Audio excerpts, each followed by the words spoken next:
Hello everyone, today we'll talk about how to fix or how to solve the problem of temporarily has been stopped on the application of Discord. You will click on settings. In this page you can click on apps, default apps, app settings.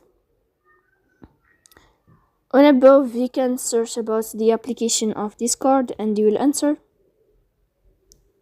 Then you can click on first stop and you can click OK. After that you will enter to the window of storage.